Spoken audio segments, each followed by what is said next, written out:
चलिए आगे बढ़ते हैं। लोकसभा चुनाव को लेकर देश भर में नेता रैली और जनसभाएं कर रहे हैं। तमाम बड़े नेता रोड शो कर रहे हैं। वहीं एक 26 साल का युवा नेता भी सुर्खियां बटोर रहा है और इसकी वजह है राजस्थान की बाड़मेर सीट पर मुकाबला बेहद दिलचस्प होता नजर आ रहा है। निर्दलीय उम्मीदवार रविंद्र सिंह भाटी भारी जन समर्थन की वजह से चर्चाओं में है। हमारे वरिष्ठ सहयोगी ओम प्रकाश नारायण ने रविंद्र सिंह भाटी से खास बातचीत की।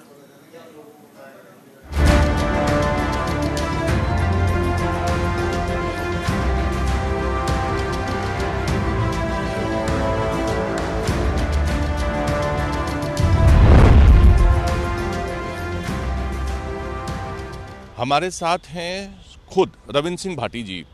भाटी जी, आपको राजस्थान की सनसनी कहा जाए, क्या बुराई? देखिए साहब, राजस्थान की युवाओं की आवाज़ कहेंगे तो मुझे ठीक लगेगा। सनसनी मैं फैलाने वालों में से नहीं हूँ। मैं अपना काम कर रहा हूँ और उनके हक और अधिकारों के लिए लड़ रहा हूँ। बट जो हमने देखा, जिस तरीके से भीड़, जिस तरीके से सपोर्ट, मतलब ऐसा बिरला ही होता है। ऐसा क्या है रविंद्र सिंह भाटी में? मैं आपको बताना चाहूँगा कि ये जो भीड़ है, जो लोगों को भीड़ लगती है, ये मेरे अपने लोग हैं जो मुझे आशीर्वाद देने के लिए, मुझे हिम्मत देने के लिए आ रहे हैं और आने वाले समय में इसका परिणाम भी सभी को देखने को मिलेगा। लेकिन रविंद्र जी, जो ये भीड़ है, क्या ये एक तबका विशेष है या ये पूरा यूथ है? मतलब एक बड़ा सवाल है कि आप सनसनी फॉर अ पर्टिकुलर कम्युनिटी है या ये सपोर्ट जो है सभी जगह से? मैं आपको बताना चाहूँगा, ये 36 कौम के वो तमाम लोग हैं, पिता तुल्य बुजुर्ग हैं, मातृशक्ति है और युवा साथी है।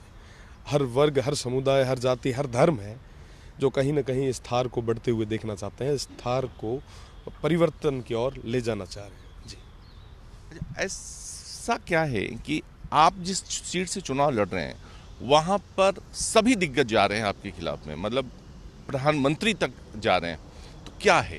मैं सबका स्वागत करता हूँ, सब आएँ और चलो अच्छा है, इस बहाने ही सही, पर बाड़मेर की ओर ध्यान तो गया। वरना हमारे उस बाड़मेर को हमेशा पिछड़ा जिला ही कहते थे। अगर किसी को कोई सज़ा देनी थी गवर्नमेंट सर्वेंट को तो कहा जाता था कि साहब बाड़मेर जैसलमेर भेज देंगे। आज उस बाड़मेर की अगर इतनी बात हो रही है तो मुझे लगता है कि ये हम सभी के लिए बहुत बढ़िया चीज़ है। और साथ ही साथ में मैं आपको बताना चाहूँगा कि उस बाड़मेर की जनता ने पहले से ही तय कर दिया है कि तमाम लोग जितने भी आज स्टार प्रचारक हैं वो 26 तक आएंगे। 26 के बाद में आगे के पूरे साल हर वक्त ये रविंद्र जो है वो हमारा बेटा, हमारा भाई बनके हमारी सेवा करेगा। तो उन्होंने ठान लिया कि 26 को हमें क्या करना है।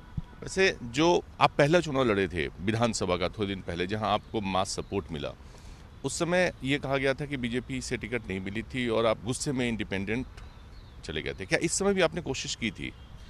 राजनीतिक रूप से सब अपने अपने प्रयास करते हैं, पर जनता का साथ और सहयोग हमेशा से मेरे साथ में रहा और जनता के आदेश को हमेशा सिर्फ माथे में न रखा है। पिछली बार विधानसभा चुनाव में जब टिकट कटा तब जनता का आदेश था कि चुनाव लड़ो। मैंने उनके आदेश की पालना की।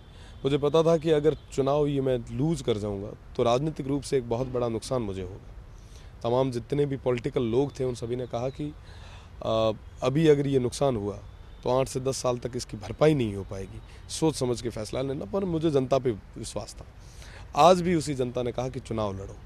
मैंने उन्हें कहा कि साहब 3 महीने पहले चुनाव लड़के आया हूँ, साधारण परिवार से आता हूँ, इतना बड़ा मैकेनिज्म मेरे पास नहीं है कि मैं 8 विधानसभाओं का एक साथ चुनाव लड़ूँ। और बाड़मेर जैसलमेर जो लोकसभा क्षेत्र है वो राजस्थान का सबसे बड़ा क्षेत्र है और इंडिया का सेकंड।